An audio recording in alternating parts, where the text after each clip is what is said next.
galerinha, beleza? Tô aqui hoje dando continuidade aos conteúdos de história. Hoje a gente vai falar da Revolução Russa. Isso mesmo, ela, a primeira das grandes revoluções socialistas, né? Os eventos que abalaram o mundo e que provocaram ao longo do século XX diversas revoluções ao longo do globo. Só que, vocês sabem, vocês conhecem historiador não sabe falar de nada sem contextualizar. Então, antes de falar dos eventos de 1917, a gente precisa voltar no que era, né? Voltar alguns séculos antes para falar o que era a Rússia czarista, ou seja, a Rússia imperial. Como eu já disse para vocês na aula de Primeira Guerra, a Rússia era um império, cara, um império russo. E no poder a gente tinha a dinastia Romanov. Eles estavam no poder há quase 300 anos, cara. Quase 300 anos. A Rússia czarista, né, a Rússia imperial, era uma nação agrária, basicamente. Em 1861, 85% da população russa vivia no campo. Era uma população rural. E ao mesmo tempo que essa população era rural, você tinha ainda no campo laços, né? Aquele modo de produção muito parecido com o que a gente conhece lá do modo de produção feudal, né? Você tinha laços servis ainda no campo russo. A monarquia russa era uma monarquia absolutista, né? Bem aos moldes do que a gente conhece como o absolutismo das monarquias ocidentais. Na produção no campo, ela era muito arcaica. Você tinha a produção muito pequena, e muitas vezes a população camponesa russa passava fome. Por quê? Lembra de uma coisa, né? O clima russo, né? Você conhece o inverno russo. O inverno russo é uma parada que a gente não considera como sendo muito amigável. E, cara, esse inverno, quando você atrelava isso a uma dificuldade de ter uma colheita, você provocava uma fome generalizada, principalmente por um motivo. O Império Russo, né? A monarquia czarista, e a dinastia Romanov, principalmente, eles inauguram um período de expansão territorial russa. Pô, vocês sabem qual é o tamanho do território da Rússia hoje em dia. E essa expansão territorial russa faz com que a Rússia tenha uma fronteira, como eu já falei para vocês, que vá aqui da Alemanha e chegue lá no Pacífico, né, perto do Japão. Ou seja, você tem mais bocas para alimentar e, ao mesmo tempo, você tem um território, no geral, que é muito pouco produtivo. Então, diversas crises de fome que o campesinato russo, né, o camponês russo, passa ao longo do tempo. E em 1856 acontece um negócio que é a Guerra da Crimeia. Eu já citei na última aula de Primeira Guerra, né? A Guerra da Crimeia faz com que o czarismo ele comece a olhar para o seu império e fala o seguinte: a gente tem que se modernizar. A gente tem que, de alguma forma, trazer um pouco de modernização para dentro do nosso território. Isso faz com que em 1860 sejam abolidos, 1861 na verdade, seja abolida a servidão, eu ia falar escravidão, ó, a servidão é abolida, e, para além disso, começa-se um tímido processo de industrialização. Só que esse tímido processo de industrialização russo, ele se baseia muito em capitais externos. Ou seja, como eu falei para vocês, inclusive na aula de Primeira Guerra, os capitais externos, vindo principalmente de Inglaterra e França, entram na Rússia para promover essa industrialização. Só que lembra de uma coisa: Inglaterra e França, eles têm uma tradição industrial, né? Eles já vêm de quase um século promovendo a revolução industrial. Sendo assim, quando você traz esses capitais para dentro da Rússia, você promove uma modernização que a própria burguesia russa não consegue acompanhar. Então, você já gera uma crise aqui dentro.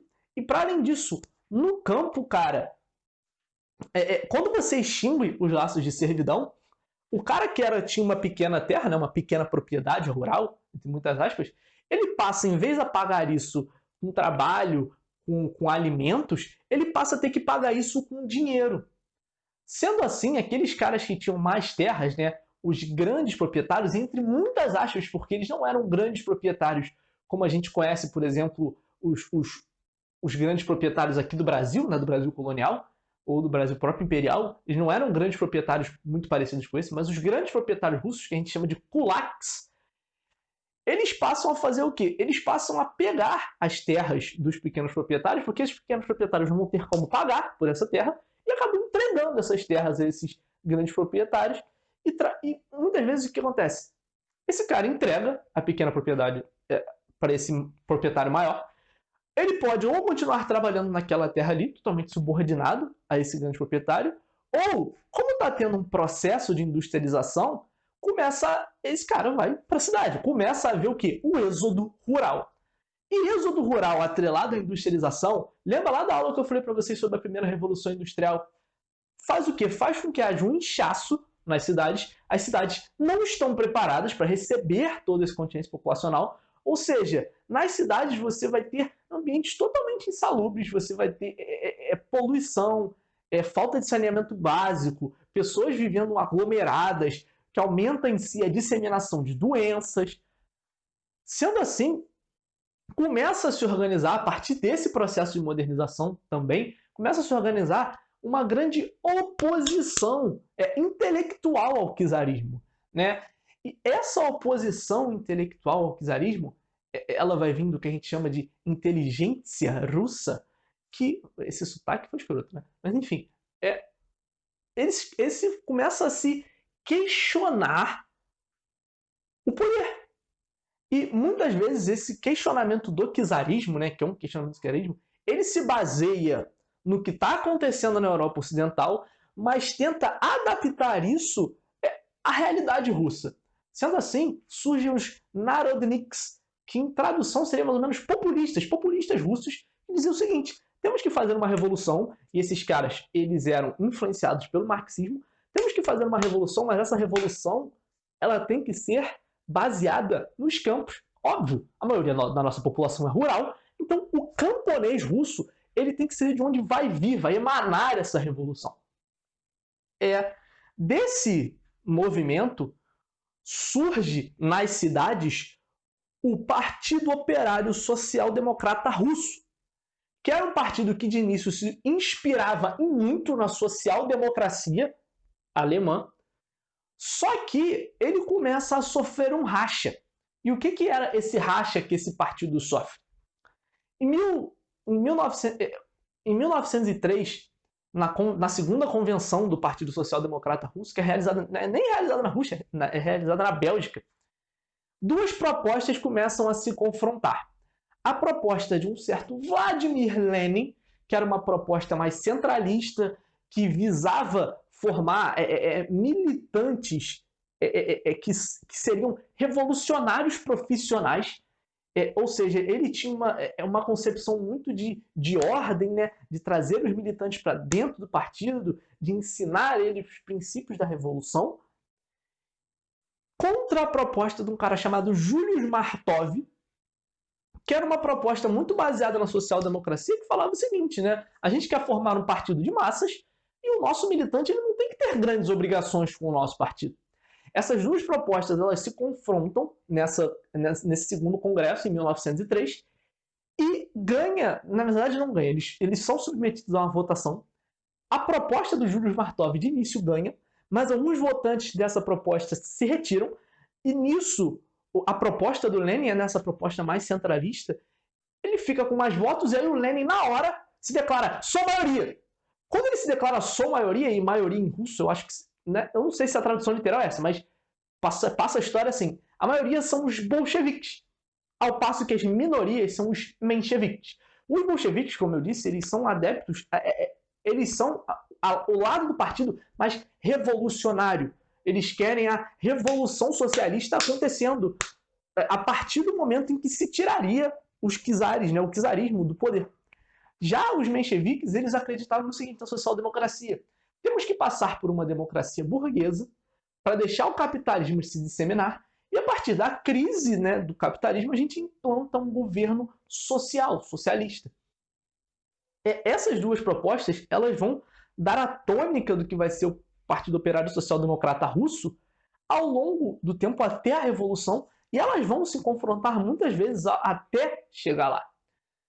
E falado isso, eu tenho que falar para vocês o seguinte, em 1905 acontece um ensaio geral. Muitos historiadores chamam 1905 a Revolução Russa de 1905, que é a revolução que não dá certo, mas que é chamada de ensaio geral pelo próprio Lenin por um motivo. Eles começam aqui a contestação do poder do czar baseado no proletariado urbano. E deixa eu explicar para vocês o que está acontecendo. Em 1904, o czarismo, ainda desejoso de expansão territorial, entra numa guerra contra o Japão. Essa guerra é pelo domínio ali da Manchúria, na China, e pelo domínio da península da Coreia. Só que o Japão, ele era, como a Ana falou para vocês na aula sobre imperialismo, né? Ele era uma grande potência imperialista no Oriente. A era Meiji, né, promove uma industrialização muito forte no Japão. Isso faz com que os exércitos japoneses subjuguem os exércitos russos com muita facilidade. Sendo assim, o czar ele fica humilhado e ele perde muito do respeito. E além de perder muito do respeito, quem vai lá lutar a guerra? São camponeses. Isso faz com que a fome, que era uma realidade na Rússia, ela se aprofunde.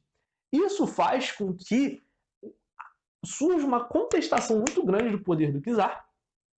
E aí, 9 de janeiro de 1905, uma galera, debaixo daquele frio russo, se reúne em frente ao Palácio de Inverno de São Petersburgo, que era a capital do Império Russo na época, para protestar. A gente quer melhores condições de vida, a gente quer que acabe a fome, a gente quer melhores salários. Só que uma manifestação que era pacífica é duramente reprimida pelos cossacos. Quem eram os cossacos? Eram os militares, o exército russo. Eles miram seus fuzis para aquela manifestação pacífica e atiram neles. Isso faz com que exploda na Rússia diversas greves e revoltas camponesas, ou seja, revolta na cidade e revolta no campo.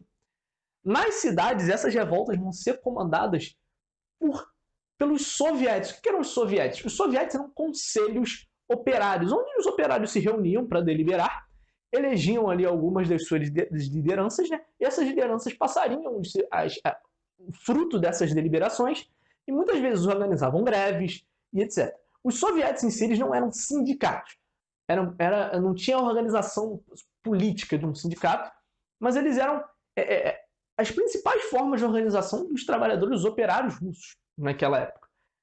Os primeiros soviéticos são criados ali no entorno de Moscou, que é a antiga capital do Império Russo, só que a capital foi deslocada para São Petersburgo lá em 1713, em homenagem a Pedro o Grande, né, o grande czar, que foi quem começou essa política de expansionismo do czarismo que eu falei. Sendo assim, Moscou ainda era uma cidade importante na Rússia. E a partir da criação do Soviético de Moscou, esse fenômeno dos soviéticos começa a pipocar por todo o território russo. E o que vai acontecer nesse momento? O Nicolau II, nesse momento, tinha um exército ao seu lado. E por ter o exército ao seu lado, ele percebe que ele conseguiria reprimir essa manifestação. Só que ele não podia simplesmente mirar as metralhadoras e matar todo mundo. Sendo assim, ele cede um pouco. Ele fala o seguinte: vou convocar a Duma. O que é a Duma? A Duma era o parlamento russo. Ele fala que vai convocar a Duma, ele faz menção a fazer uma nova constituição. E isso faz com que o interesse revolucionário, aquele caos revolucionário, ele deu uma arrefecida. De fato, ele convoca o parlamento a eleições para eleger parlamentares e ele meio que fala o seguinte: ó, aqui vai rolar agora uma monarquia parlamentarista. Só que quando há esse arrefecimento do caos revolucionário, tanto nas cidades quanto no campo, o Nicolau II ele volta com todo aquele autoritarismo que ele tinha e ele governa, tendo o exército ao seu lado, ele governa cagando para o parlamento.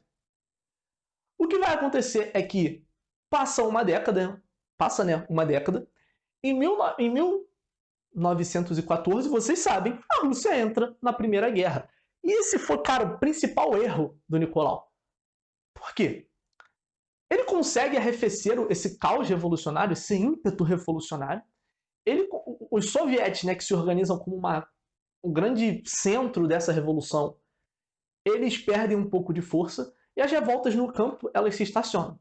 As revoltas no campo são as primeiras a voltar, porque, óbvio, no campo eles são os primeiros a sentir os reflexos da fome. elas voltam já ali no começo de 1910. Quando ele entra na guerra, ele vê que o exército dele, o exército imperial russo, não tinha a menor chance contra o exército alemão. Enquanto os alemães tinham metralhadoras, armas químicas, o exército russo tinha baionetas, cara. Como é que eles iam competir? Então, diversas derrotas vão sendo impostas aos exércitos russos. Os exércitos passam por diversas crises de desabastecimento. E quando eu falo de crise de desabastecimento, eu estou falando de desabastecimento no sentido, né, de comida, no sentido de armas, no sentido de munição, cara. Sendo assim, fica insustentável, né, a participação russa na guerra. Só que o Nicolau mantém a Rússia na guerra. Só que em 1917, o que acontece? A manutenção da Rússia na guerra vai fazer com que haja uma grande desorganização da produção industrial, há uma grande desorganização da produção agrícola. Por quê? Você tem os camponeses sendo mandados para a guerra, você tem os operários sendo mandados para a guerra. Sendo assim, estoura novamente greves, estouram revoluções no campo, e nesse momento o Nicolau II não tinha mais o apoio do exército, que foi o que manteve ele lá em 1905. Sendo assim, o Nicolau II ele é derrubado, ele é deposto, e ele mesmo aceita isso, porque ele percebe que se ele, sem o apoio do exército, ele seria morto. Se ele ficasse ali, no final das contas ele né? Eu vou chegar lá. Mas ele sai. E aí, quem assume o poder é a Duma, né? Assume a liderança e se instaura ali um governo provisório. Só que esse governo provisório, que conseguiu tomar o poder em fevereiro de 17, ele é um governo muito imóvel. Por quê? Dentro desse governo, liderado pelo Alexander Kerensky, que era o líder da Duma, líder, inclusive, menchevique, esse governo ele enfrenta um caos muito grande no sentido de, assim, você tem diversas propostas políticas que a gente está tentando conciliar aqui, mas que não tem conciliação. E essa tentativa faz com que o governo não consiga fazer nada. E nesse ponto, o governo mantém a Rússia na guerra. Isso faz com que as agitações sociais só cresçam, mesmo com a saída do czar, e eles não conseguem bolar um plano para recuperar a economia russa. Isso faz com que, em abril, Vladimir Lenin, que estava no exílio desde lá de 1905, lance suas teses, as teses de abril, que podem ser resumidas em 3 palavras: paz, pão e terra. Paz, ou seja, saída da guerra. Pão é distribuição dos alimentos, combate à fome, né? Acabar com a fome tanto no campo quanto nas cidades. E terra, atender às reivindicações camponesas de terra, né? Porque as terras elas acabam estando concentradas nas mãos dos kulaks, né? Que eram aqueles, entre muitas aspas, grandes proprietários russos. Cabe destacar aqui, cara, que o Lenin ele foi muito esperto em propor esse terceiro ponto, né? A terra, porque ele percebe o seguinte: sabe aquelas lideranças populistas lá, os narodniks, que eu falei lá no começo da aula? Ele começa a perceber que essas lideranças elas manifestam a voz dos camponeses. E, cara, a Rússia é um país camponês, rural, né? A maioria da população está no campo. Sendo assim, ele percebe que, atendendo os interesses do campo, ele vai conseguir fazer a revolução. Isso faz com que ele ganhe muita força, a proposta dele ganhe muita força. E aí, lá em outubro, Leon Trotsky, acho que eu não falei dele ainda aqui na aula, ele se reúne junto com as lideranças dos sovietes e ele forma aqui o Exército Vermelho. E essa força, né, política revolucionária vai tomar o Palácio de Inverno e alçar ao poder, né, Vladimir Lenin. E aí o Lenin, num poder esperto, como ele trata logo de atender os interesses daquela galera com que ele se comprometeu lá nas teses de abril. Então, ele faz uma coletivização das terras, entrega essas terras aos camponeses, nas cidades, né, eu não falei, mas ele propôs, né, ele tinha uma proposta de todo o poder aos sovietes, ou seja, todo o poder tem que emanar dos sovietes, dos conselhos de operários. Ele faz o quê? Ele acaba com a propriedade privada dos meios de produção, ou seja, ele acaba com a propriedade privada sobre as indústrias, bota nos conselhos dessas indústrias, né, liderando essas indústrias, os sovietes, as lideranças dos sovietes, ele expropria capitais estrangeiros, ele abole, não é que ele paga, ele abole as dívidas do czarismo. Então, assim, ele começa a fazer o quê? A dar o que ele tinha prometido.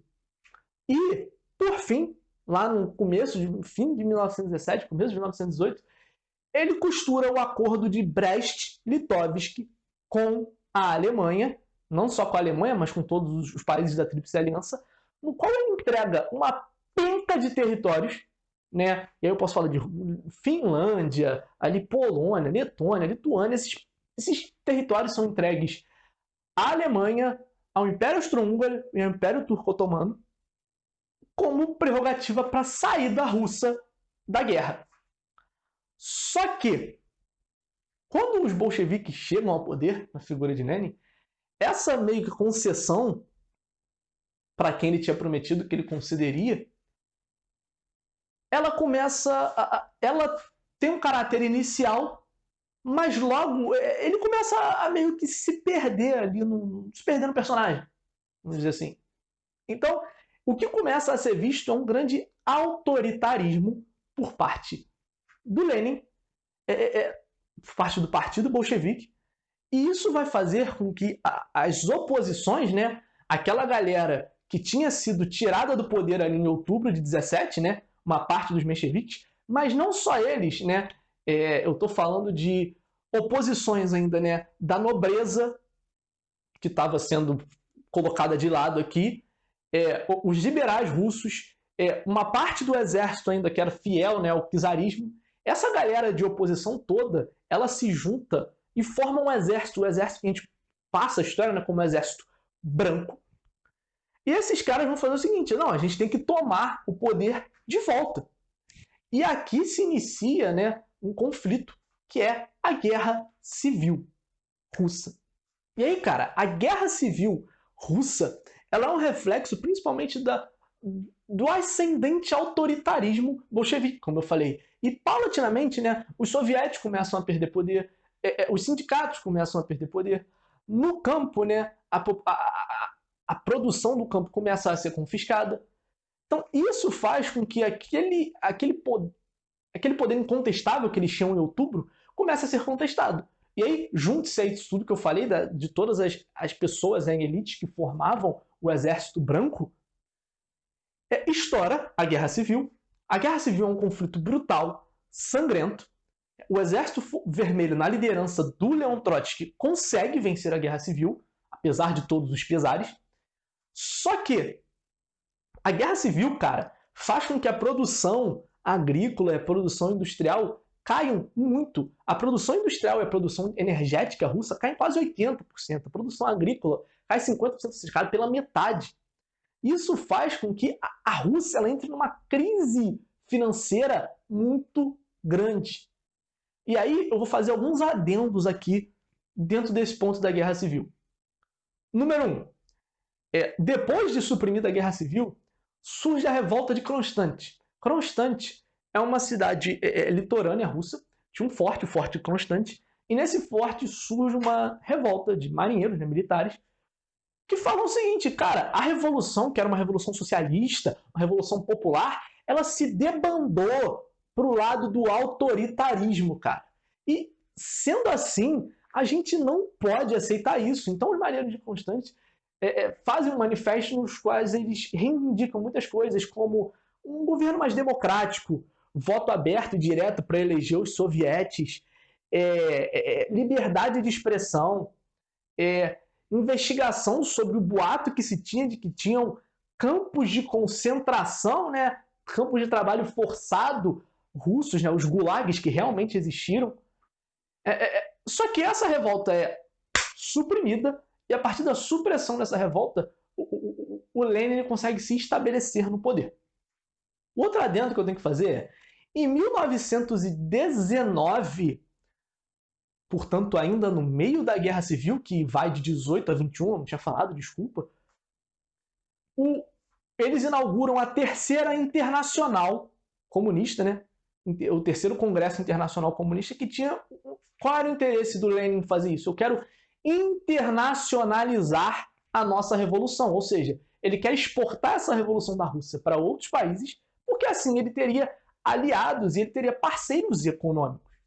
Só que essa internacionalização ela não ocorre, não da forma que o Lenin pensava que ocorreria. Sendo assim, ele tem que criar um método para conseguir reerguer a economia da URSS, que foi criada em 1922. Ele institucionaliza a revolução através da criação de uma Constituição em 1922, e essa Constituição cria a União das Repúblicas Socialistas Soviéticas, a URSS. Ele precisa criar um método para aquela economia ascender, porque lá em 1820, também durante a Guerra Civil ainda, começam a pipocar novas greves, novas revoluções no campo. E aí o que ele faz? Ele inaugura a NEP. O que é a NEP? Ele olha e fala o seguinte, cara, eu não tenho nenhum outro parceiro econômico aqui, né? Não estourou nenhuma revolução socialista por aí. Então eu preciso criar uma forma de me estabelecer economicamente. E o que ele fala? O que ele fala, né? Qual é o discurso da NEP? Eu vou dar um passo atrás para dar dois na frente. E o que é isso?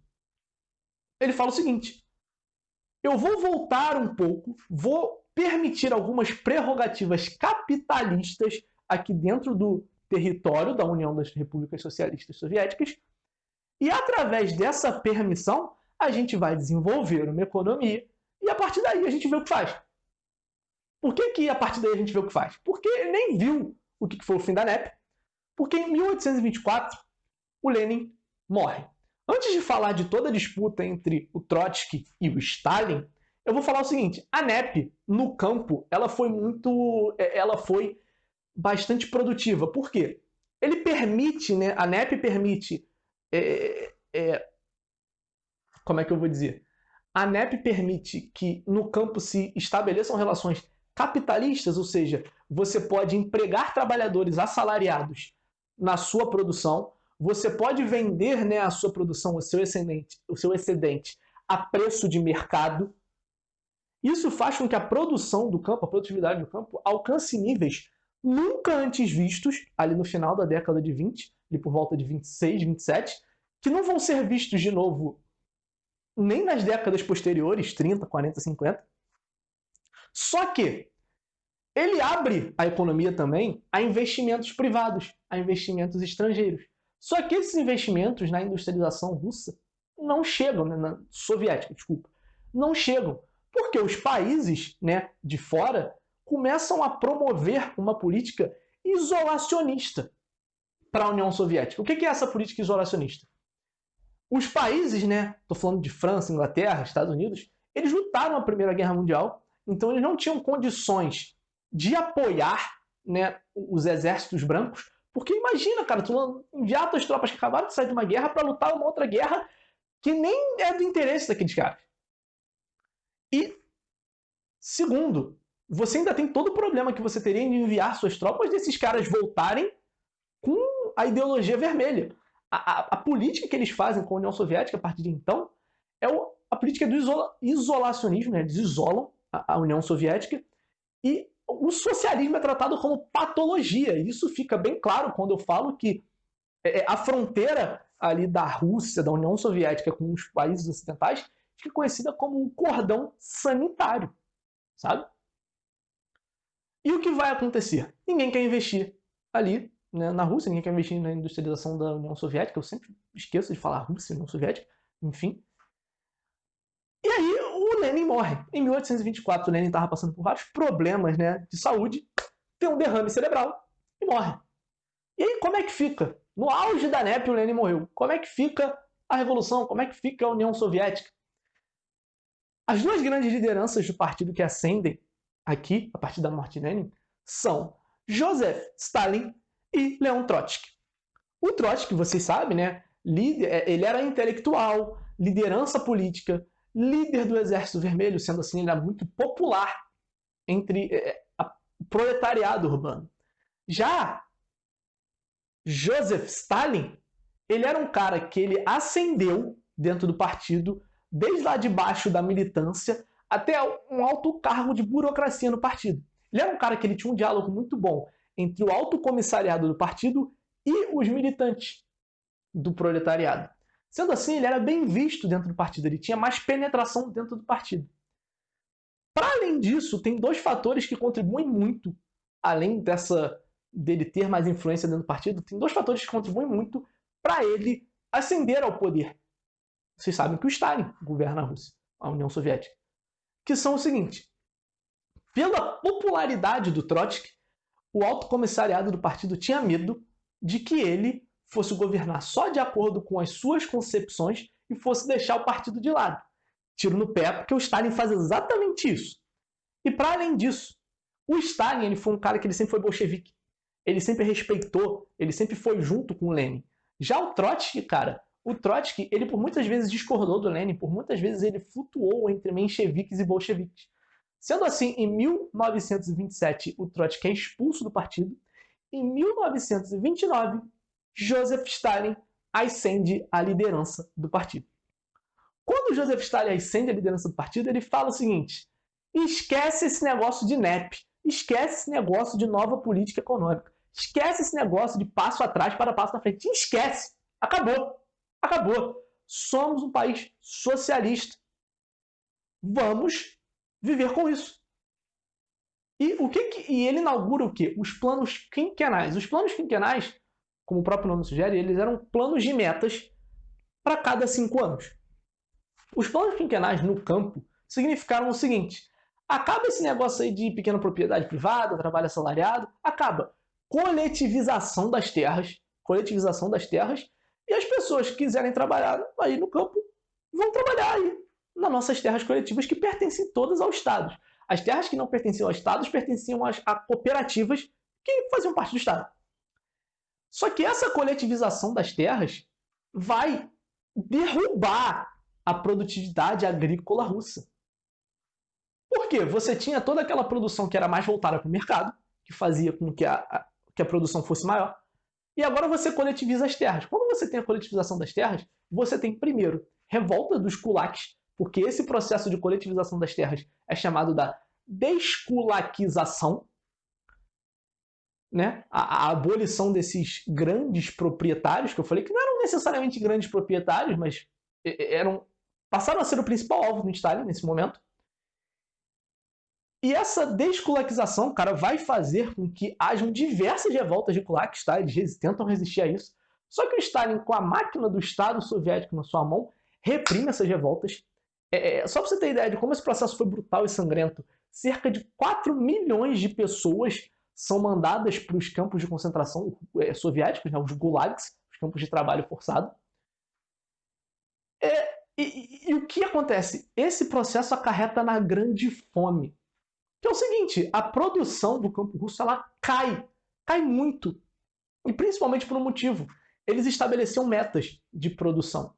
Se essas metas não fossem atendidas, o Estado estava cagando. Ele pegava e confiscava todo o alimento que você tinha produzido e confiscava até suas sementes, cara. Sendo assim, isso gera uma grande fome que a historiografia discute muito, né? Se essa grande fome ela foi proposital ou não. Mas uma certeza a historiografia tem: na Ucrânia, essa grande fome foi proposital. Existe na Ucrânia, na década de 30, o Holodomor, que é chamado do Holocausto Ucraniano, porque os ucranianos, os kulaks ucranianos, eles resistem a essa ideia do Stalin, e o Stalin faz o seguinte: vou pegar vocês, vou mandar vocês lá para os gulags, e vou fazer tipo um cerco aí, e não vou mandar comida para esse país. O que acontece aqui é a imposição da fome genocídica, né? A fome como instrumento de morte. Mas por que isso acontece? Porque para o Stalin, essa fome era um preço que os russos estavam pagando para a consolidação de algo maior, que era a consolidação da URSS, a consolidação da revolução. E aí, o que acontece? Nas cidades, o plano de metas,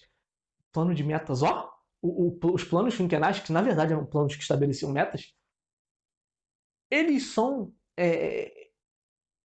eles promovem uma industrialização de forma muito agressiva. Eu quero dizer, a indústria ela vai passar a ser regulada com muito autoritarismo. Trabalhador atrasado toma multa, se o cara chegar embriagado, de ressaca, ele é preso. Por quê? Ele estabelece metas para a industrialização russa e essas metas têm que ser cumpridas, senão os trabalhadores vão ser punidos. Essas metas de fato são cumpridas, mas como o Eric Hobsbawm fala, essas metas são cumpridas a custo de lágrimas, esforço, sangue e suor dos trabalhadores russos. O que é real acontece é que no final da década de 30, esse projeto ele consegue fazer com que a indústria russa, soviética, cresça muito. Os soviéticos vão ser capazes de produzir aviões, submarinos, turbinas, tanques de guerra, avançam muito na indústria bélica. Só que aí você se pergunta, a qual custo eles fizeram isso? Porque você falou, né, que na NEP o Lenin não conseguiu investimentos estrangeiros para desenvolver a indústria. Você está falando aqui que o Stalin, que estatizou tudo, inclusive no campo, e no campo, que era o lugar onde a produtividade era maior, o campo declinou.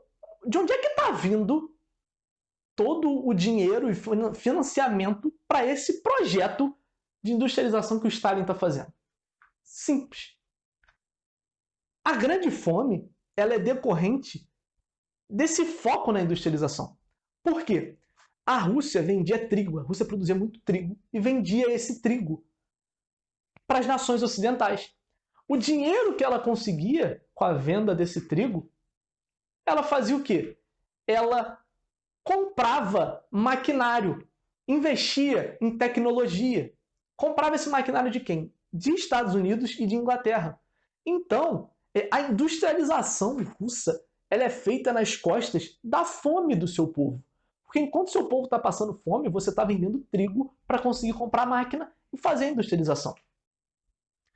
Para além disso, essas políticas de Stalin, óbvio que elas receberam críticas, mas essas críticas elas foram sendo constantemente contidas com uma política que a gente chama de grandes expurgos. Esse período ficou conhecido como o Grande Terror Stalinista, em menção lá ao grande terror dos jacobinos na Revolução Francesa. Por quê? O Stalin ele começa a paulatinamente eliminar as suas oposições de dentro do partido. Ele começa a fazer exatamente o que o partido tinha medo que o Trotsky fizesse. Ele começa a sufocar as suas oposições, começa a prender esses caras, mandar para os gulags, começa na base de tortura, na base de chantagem, faz esses caras admitirem crimes que eles nunca cometeram, e a partir daí, ou manda esses caras para o gulag, ou fuzila esses caras. Ele vai paulatinamente eliminando todas as grandes lideranças que ainda restavam no partido da Revolução de 17. E, ao passo que ele faz isso, o processo de industrialização que ele está promovendo, né, que gera cerca de 500 mil empregos novos por ano, faz com que ascendam muitas novas lideranças operárias e lideranças de aquele operariado mais de chão, lideranças operárias de operários mais técnicos, né, engenheiros. Isso faz com que essas lideranças que são alçadas a poder no partido sejam muito gratas ao Stalin pela possibilidade de ascensão social que ele permitiu para essas pessoas. Sendo assim, esses caras são gratos e leais ao Stalin. E aí, quando ele faz isso, né, ele tira do poder aquelas elites da Revolução de 17 e bota no poder pessoas que, apoiadas por ele, chegaram ali, seriam leais a ele por isso, ele se garante uma estabilidade política dentro do partido.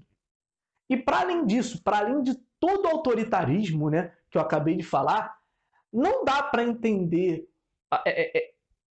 o sucesso das políticas de Stalin só, né, apenas pelo viés autoritarista. Por quê? O partido, né, ele se sustentava em muito no proletariado urbano.